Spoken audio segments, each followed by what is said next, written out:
Inilabas na ng otoridad ang artist sketch ng sinasabing pumatay sa dating Lakambini ng Bulacan. Iniimbestigan din ang misis ng nobyo ng biktima na siyang itinuturo ng mga pulis na utak di umano ng krimen.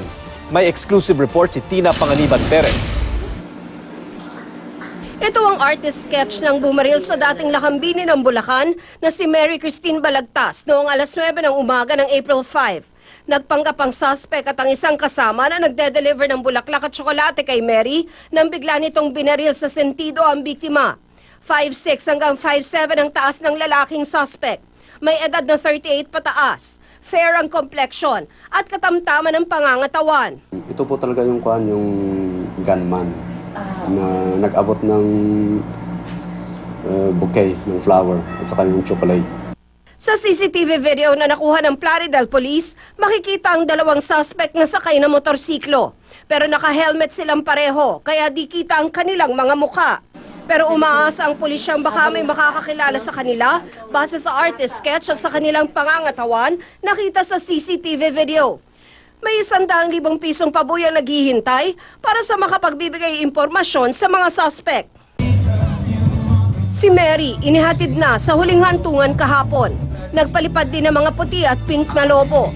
Pink ang paboritong kulay ni Mary. Naibaon man ang kanyang labi sa lupa, hindi naman maibabaon sa limot ang kanyang alaala o ang pagsigaw ng kanyang pamilya para sa hustisya na sinisimbolo ng sisiw sa kanyang ataul. Pero ayon sa pulisya, mukhang may takot ding nararamdaman ng pamilya ni Mary ngayon. Nag-iba na ang tono nila, parang takot sila. Ang tinutukoy na mastermind ay ang misis ng boyfriend ni Mary. Hanggang ngayon, ayaw pa rin silang pangalanan ng pulisya habang patuloy ang investigasyon. Yung misis ni boyfriend, na-try niya na po i-contact? Wala dito. Pinuntahan yung investigator yung boyfriend.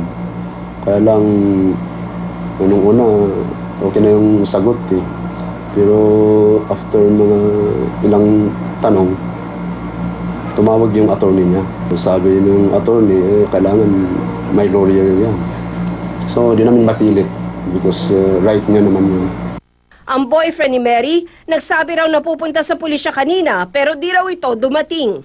Sir, si boyfriend ba tinuturing na mastermind or suspect at this point? Hindi po, yung asawa niya. Siguro, baka accomplice. Baka alam niya na hindi niya mapigilan o di niya masabi.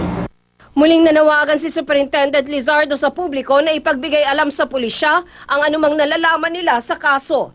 Nangako siyang pangangalagaan ang pagkakakilanlan ng impormante. Tina Panganiban Perez, GMA News.